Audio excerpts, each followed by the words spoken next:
आप सभी का हार्दिक अभिनंदन, स्वागत आपके अपने YouTube चैनल पवन कुमार विश्वजीत में। जी हाँ, मैं आपका दोस्त एंड होस्ट पवन कुमार विश्वजीत आप सभी का अपने तहे दिल से स्वागत करता हूं। और आज हम करने वाले हैं आपके लिए, आपके कॉम्पिटिटिव एग्जाम्स के लिए, आपकी प्रतियोगितात्मक परीक्षाओं के लिए आज शारीरिक शिक्षा के वस्तुनिष्ठ, जी हाँ, ऑब्जेक्टिव टाइप आज हम आपको 20 प्रश्न करवाने वाले हैं 20 मिनट में। तो दोस्तों आप सब हो जाइए तैयार और उठा लीजिए अपना पेन और पेपर, क्योंकि आज कल की तरह फिर आज नोट कर लीजिएगा अपना राइट आंसर, और जो राइट आंसर मैं बताऊंगा उससे मैच कर लीजिएगा कि आपने जो आंसर चूज किया है क्या वो सही है या नहीं है। और दोस्तों आप अपने कॉम्पिटिटिव एग्जाम्स की तैयारी हमारे साथ में लगातार करने के लिए हमारे चैनल को सब्सक्राइब कर लीजिए, बेल आइकन को प्रेस कर लीजिए और साथ में वीडियो को भी लाइक किया कीजिए। जो लाइव सेशन होते हैं उनको भी लाइक किया कीजिए, शेयर कीजिए अपने व्हाट्सएप, फेसबुक, इंस्टा जो भी आपको मिलता है सोशल मीडिया उस पर शेयर कीजिए, ताकि जो और भी व्यूअर्स हैं और भी सब्सक्राइबर हैं और भी जो कॉम्पिटिटिव एग्जाम्स की तैयारी करने वाले आपके कॉम्पिटिटर हैं वो आपके साथ में मिलकर तैयारी कर सकें और आप अपने बेटरमेंट के लिए, जी हाँ, आप अपनी बेटरमेंट के लिए ऐसे ही हमारे साथ में जुड़े रहें। तो चलिए आज की सीरीज की शुरुआत करते हैं और करते हैं आज के लगातार 20 क्वेश्चंस। जी हाँ, तो फर्स्ट क्वेश्चन आपकी स्क्रीन पर है। Who has given the definitions? Physical education is the field of education, is that field of education which deals with big muscles and their related response। यहाँ पर चार ऑप्शंस दिए गए हैं, सीसी कॉवेल, जेएफ विलियम, जेबी नेस और HC बक। आप हिंदी में भी परिभाषा है, डेफिनेशंस है, उसको देख लीजिए। यहाँ पर डेफिनेशंस में क्या कहा गया है? डेफिनेशंस में पूछा गया है कि जो शारीरिक शिक्षा संपूर्ण शिक्षा का वह अंग है जिसका संबंध बहुत बड़ी पेशी प्रक्रियाओं तथा उनसे संबंधित अनुक्रियाओं के साथ में है। तो यह डेफिनेशंस किसने दी है? हु इज द डेफिनेटर, जिसने किया है इस डेफिनेशंस को। और आपको एक और चीज याद रखनी है, बिल्कुल जैसा आप अपना राइट आंसर अभी चूज कर रहे हैं, आई होप कि आपने अपना राइट आंसर भी चूज कर लिया होगा। तो यहाँ पर आपको ये याद रखना है कि जो बड़ी मसल्स के बारे में यहाँ पर बात करता है, बिग मसल्स जहाँ पे भी आपको लगता है, तो ये लगभग लगभग जितने भी यहाँ पर बिग मसल्स रिस्पॉन्सेज की बात की है वो दोस्तों बात की है जेबी नेस ने। So JB Nash is a right answer here. यहाँ पर ऑप्शन नंबर 3 इस क्वेश्चन का राइट आंसर है, जेबी नेस ने ये परिभाषा दी है। सो next question on your screen, question number है, थोड़ा सा मैं इसको बड़ा कर लेता हूँ आप सबके लिए। और आप लाइव कमेंट नहीं कर पाएंगे, लाइव कमेंट करने के लिए मैं 8:30 बजे फिर लाइव आऊँगा, आप वहाँ पर कमेंट कीजिएगा। आज हम हरियाणा जीके की सीरीज़ भी शुरू करने जा रहे हैं, बिकॉज आपका जो स्टेट का एग्ज़ाम है और साथ में हरियाणा के अंदर जो दूसरे कॉम्पिटिटिव एग्ज़ाम्स हैं उनकी सीरीज़ शुरू हो चुकी है। और ये फिजिकल एजुकेशन की सीरीज़ हम आपके TGT, PGT, physical education screening exam, STET, DSSB, KVS, NVS और साथ में जो यूपी में अभी टीजीटी और पीजीटी, उत्तराखंड के अंदर भी अभी जो पीटीआई की भर्ती होने वाली है, उन सब के लिए हम आपको फिजिकल एजुकेशन की तैयारी करवा रहे हैं। तो यहाँ पर नेक्स्ट क्वेश्चन है आपकी स्क्रीन पर, शेयर जरूर कर दीजिएगा अपने साथ में। यहाँ पर आपका सेकंड क्वेश्चन है, the objective of physical education is. आपने क्वेश्चन भी देख लिया होगा, बिल्कुल, क्योंकि आप मेरी बातों पर कम ध्यान दे रहे हैं और मुझे पता है कि आप यहाँ पर क्वेश्चन जरूर पढ़ते हैं। सो यहाँ पर पूछा गया है कि शारीरिक शिक्षा के लक्ष्य हैं, यहाँ पर शारीरिक शिक्षा का लक्ष्य क्या है?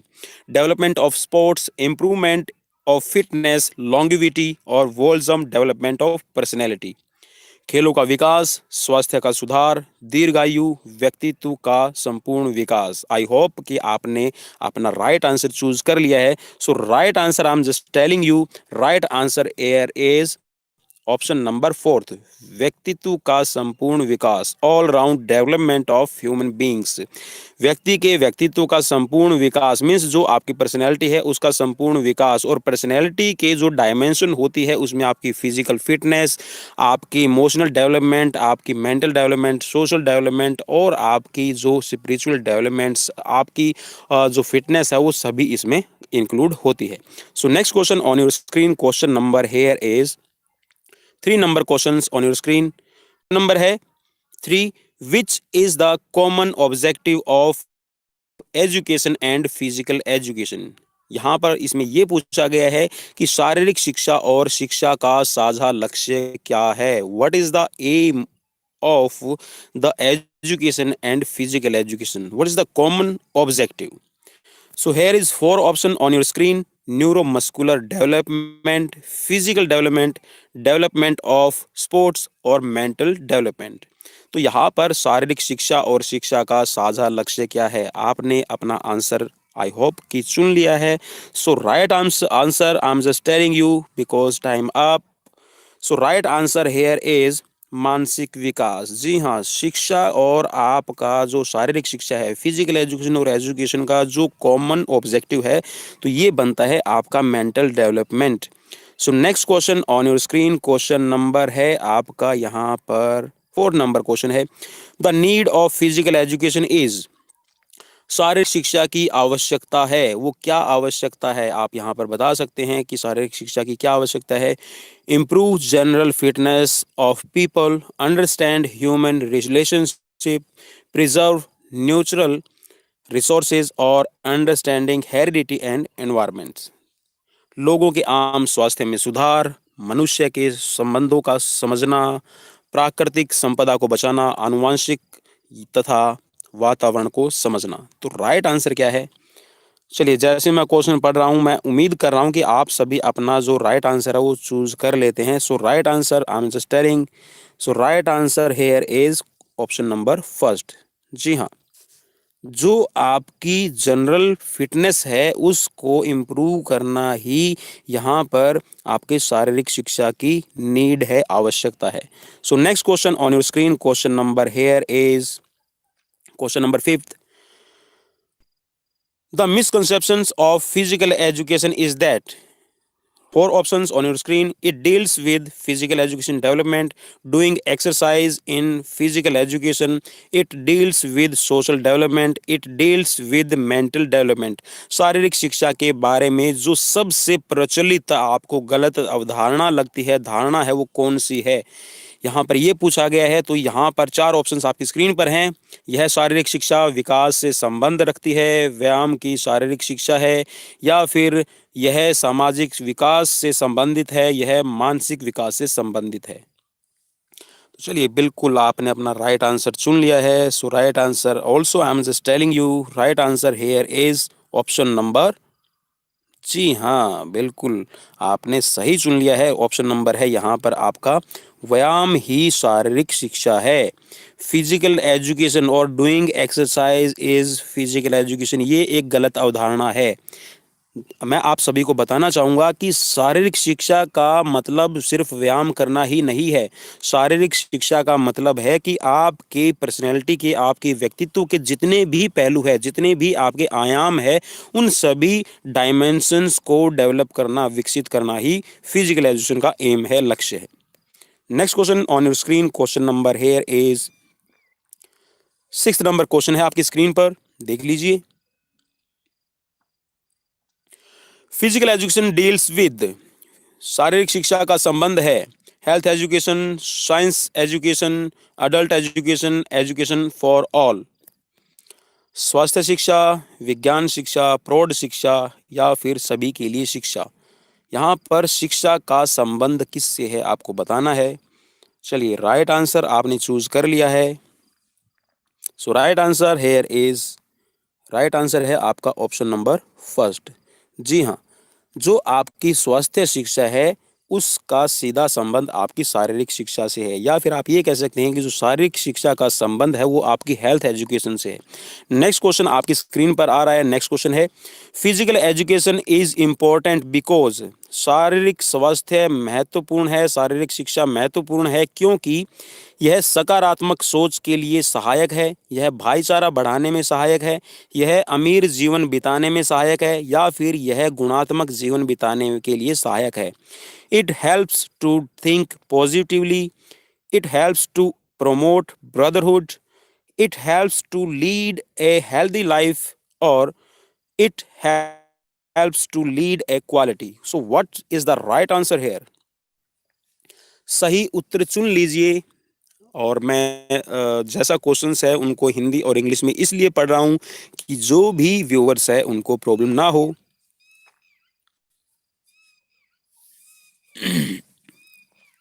चलिए, आशा करता हूँ कि आपने जो यहाँ पर सही उत्तर है, जो सही उत्तर का चुनाव कर लिया है, सो आपका जो इसमें सही उत्तर है ये है कि जो शारीरिक शिक्षा है उसका महत्वपूर्ण होना हमारे लिए इसलिए ज़रूरी है कि यह आपके जो गुणात्मक जीवन है उसको आप अच्छी तरह से जी सकें, उस जीवन को आप अच्छी तरह से बिता सकें जिसके अंदर क्वालिटी हो। नेक्स्ट क्वेश्चन आपकी स्क्रीन पर आ रहा है, शेयर भी ज़रूर करते रहिएगा, मुझे याद दिलाना पड़ेगा आप सबको। जी हाँ, चलिए नेक्स्ट क्वेश्चन आपकी स्क्रीन पर, विच of the factors is not affecting physical fitness? कौन सा कारक शारीरिक स्वस्थता पर प्रभाव नहीं डालता? Sound sleep and rest, daily exercise, balance diet, reading and writing. कौन सा कारक स्वास्थ्य शिक्षा पर या फिर आपके जो जो शारीरिक स्वास्थ्य है उस पर प्रभाव नहीं डालता? गहरी निद्रा, आराम, प्रतिदिन व्यायाम, संतुलित भोजन और लिखाई और पढ़ाई। जी हाँ, बिल्कुल आपने सही उत्तर चुन लिया है। जिसने भी चुना है यहाँ पर राइट आंसर ऑप्शन 4। जी हाँ, जो आपकी रीडिंग और राइटिंग है ये आपकी जो शारीरिक स्वास्थ्य है, फिजिकल फिटनेस है, उस पर कोई प्रभाव नहीं डालती। चलिए नेक्स्ट क्वेश्चन आपकी स्क्रीन पर आ रहा है। नेक्स्ट क्वेश्चन है question number 9, sports sociology deals with, खेल समाज शास्त्र का संबंध है। 4 ऑप्शंस आपकी स्क्रीन पर है, team cohesion, functions of body, mental training और मोटिवेशन। शारीरिक कृत्य के लिए, अभिप्रेरणा के लिए, मानसिक प्रशिक्षण के लिए या फिर समूह के आपसी तालमेल के लिए खेल समाज शास्त्र का संबंध किससे है? चलिए, ओनली 5 सेकेंड्स टू यू।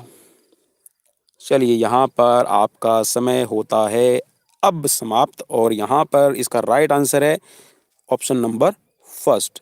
जी हाँ, जो टीम का कोहेजन है, समूह के अंदर जो आपसी तालमेल है, कोऑपरेशन की जो भावना बनती है, सहयोग की जो भावना बनती है, वो आपके खेल समाज शास्त्र का ही एक हिस्सा है। क्योंकि खेल जो है वो आपका सीधा सीधा आपके जो सामाजिक मूलभूत आवश्यकताएं हैं उनको पूरा करता है और वहीं पर आप जो समाज के लिए आपकी मेरिट्स और डीमेरिट्स है आप उनको सीखते हैं।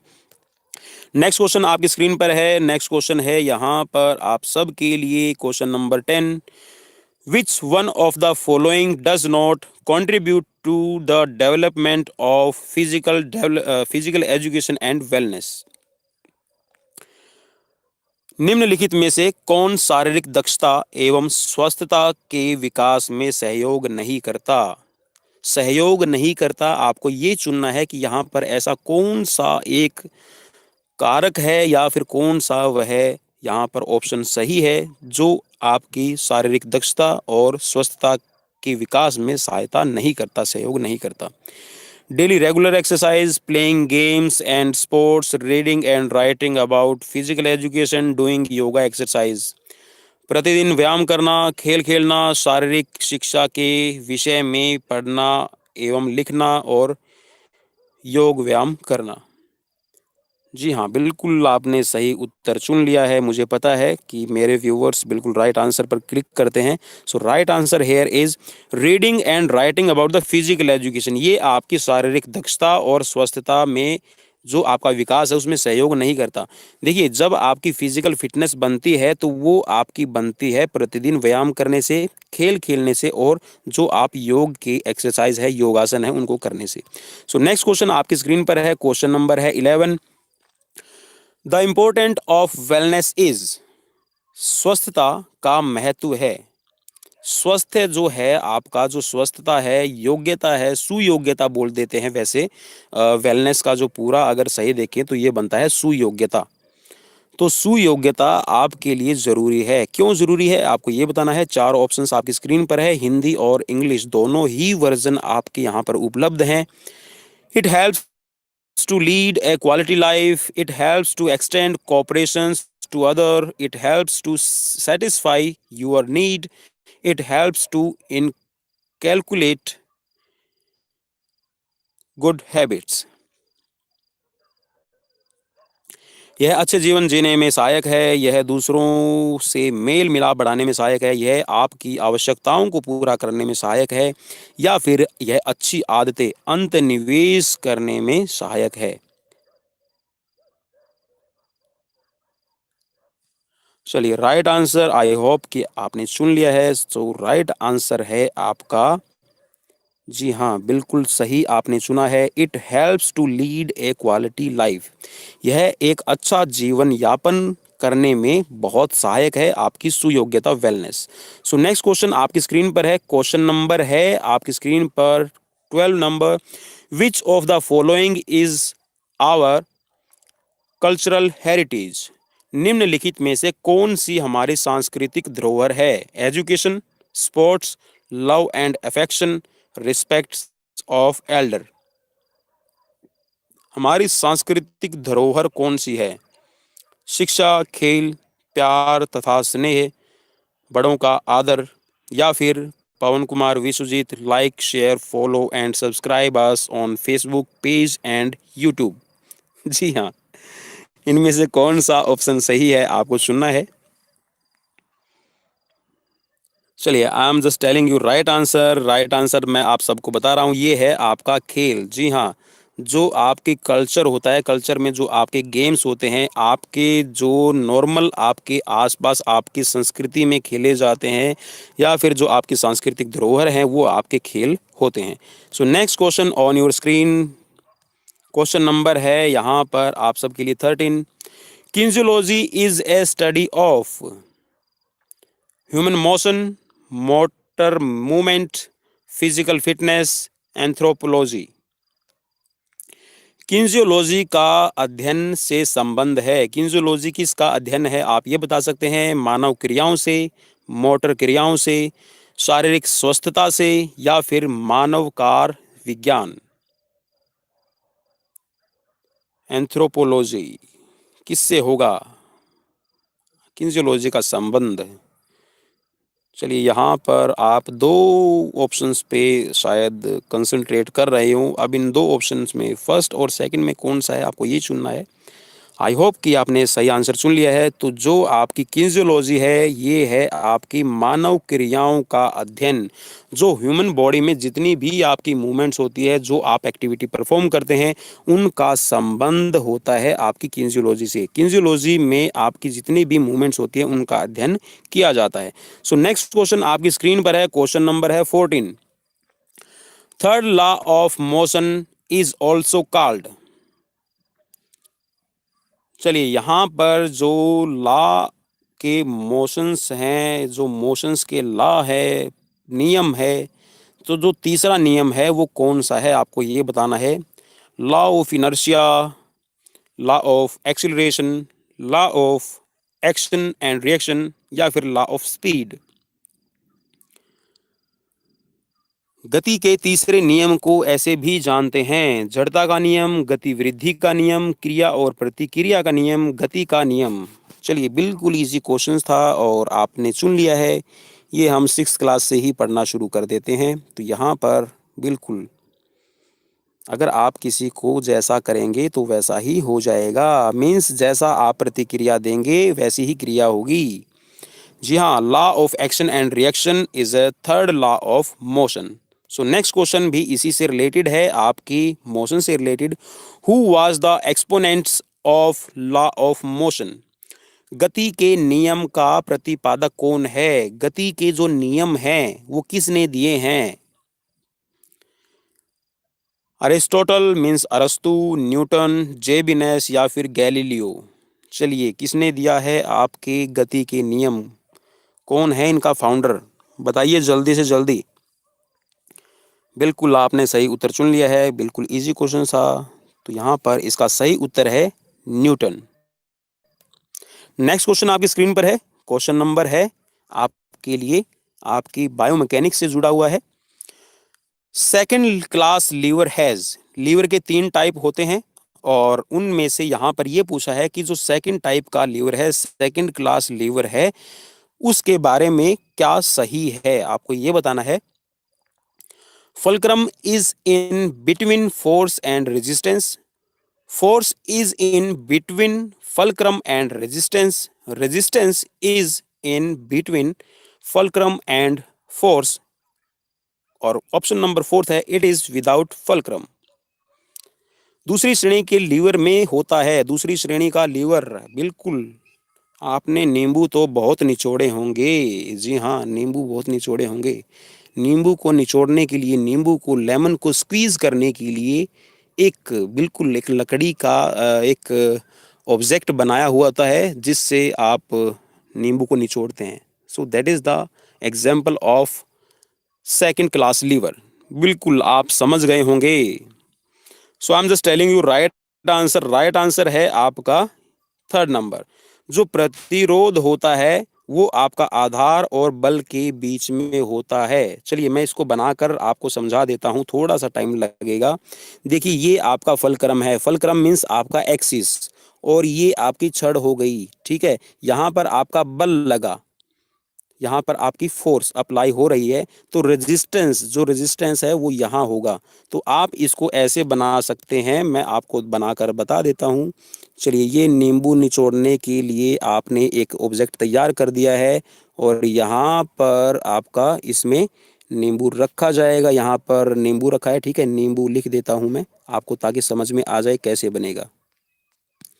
तो यहाँ पर आपकी फोर्स लगती है, जहाँ पर मैं अभी डार्क कर रहा हूँ, और आपका यहाँ इस पे फोर्स, यहाँ पे फोर्स लगेगी, ये रेजिस्टेंस हो गया, और आपका फलक्रम ये हो गया, एक्सिस हो गया। चलिए नेक्स्ट क्वेश्चन की तरफ बढ़ते हैं। हो गया, समझ में आ गया होगा, मेरे व्यूअर्स बहुत समझदार हैं।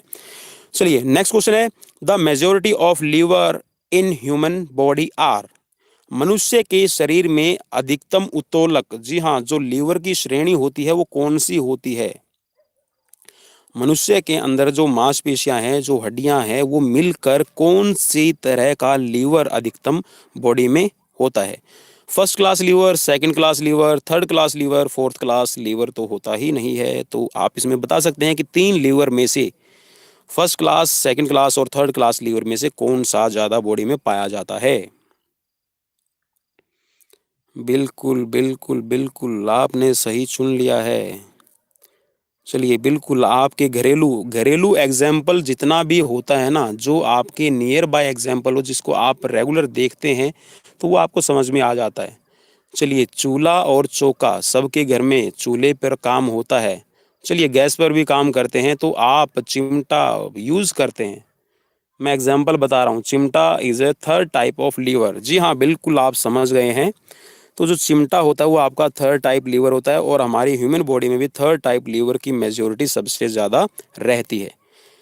मैं कोशिश यही करता हूं कि मेरे सभी व्यूवर्स को जो मैं समझाना चाहता हूं वो समझ में आ जाए, और मैं उम्मीद भी करता हूं कि मेरे व्यूवर्स मुझे समझ रहे होंगे और शेयर भी कर रहे होंगे, लाइक भी कर रहे होंगे, और जो मैं एग्जांपल्स देता हूं उसको वो अपना रिमाइंड भी कर रहे होंगे, रिवाइज भी कर रहे होंगे। सो next question on your screen, question number 18।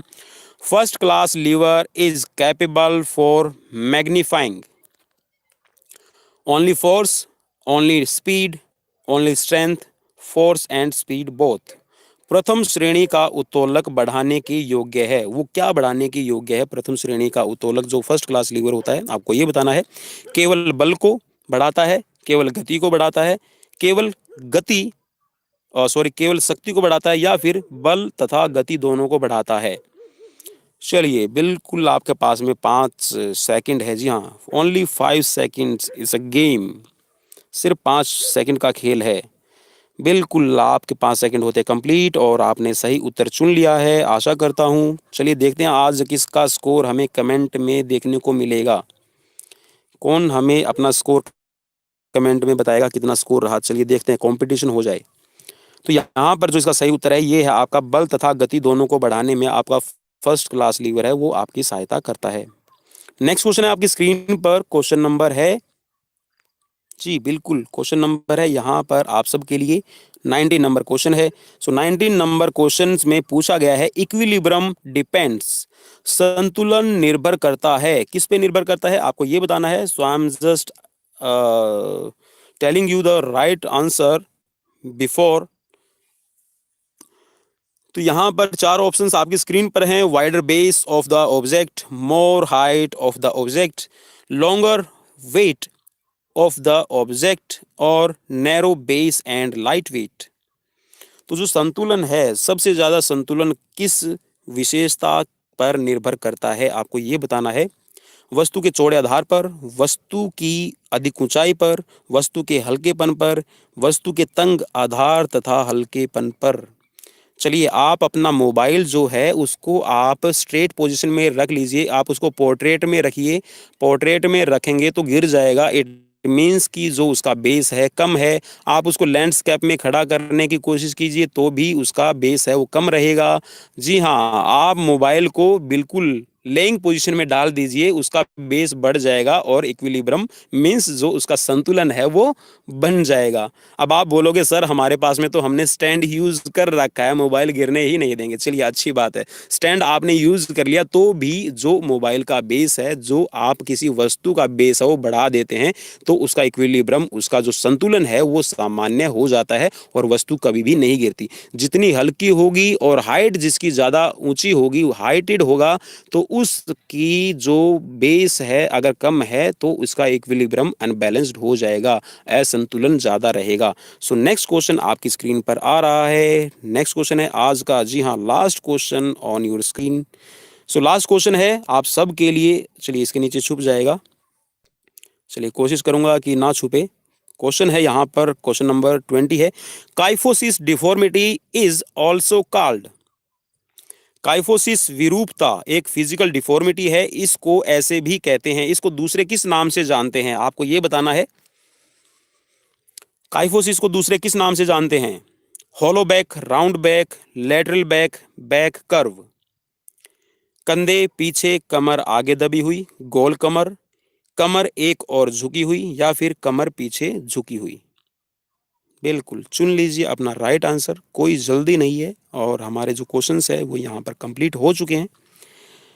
चलिए, बिल्कुल आपने सही उत्तर चुन लिया है और आप वेट कर रहे होंगे राइट आंसर का। तो राइट आंसर है यहाँ पर गोल कमर। जी हाँ, राउंड बैक हो जाती है आपकी काइफोसिस में, और काइफोसिस को कुबड़ भी बोल देते हैं, कुबड़।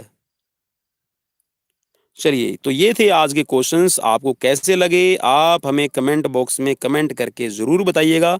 और आपका स्कोर कितना रहा, आपको क्वेश्चंस कैसे लगे, आप नया क्या चाहते हैं। और मैं सभी से रिक्वेस्ट करूंगा कि आज हम, जी हाँ, आज से हरियाणा जीके की तैयारी भी शुरू करवा रहे हैं। सो आज की first series live test series, इस लाइव टेस्ट सीरीज में आज आप कमेंट कर पाएंगे, लाइव चैट कर पाएंगे।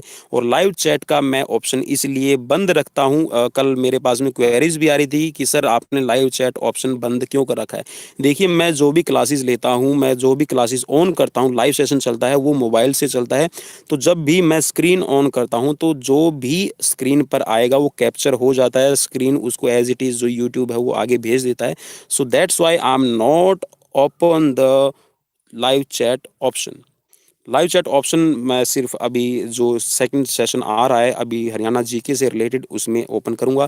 तो क्वेश्चंस आपको कैसे लगे आप हमें कमेंट बॉक्स में कमेंट करके जरूर बताइएगा। अपने दोस्त पवन कुमार विश्वजीत को दीजिए इजाजत, कल फिर मिलते हैं नए क्वेश्चंस के साथ, नई एक ऊर्जा के साथ और नई एनर्जी के साथ। तब तक अपने दोस्त पवन कुमार विश्वजीत को दीजिए इजाजत। नमस्कार, बाय बाय, टेक केयर।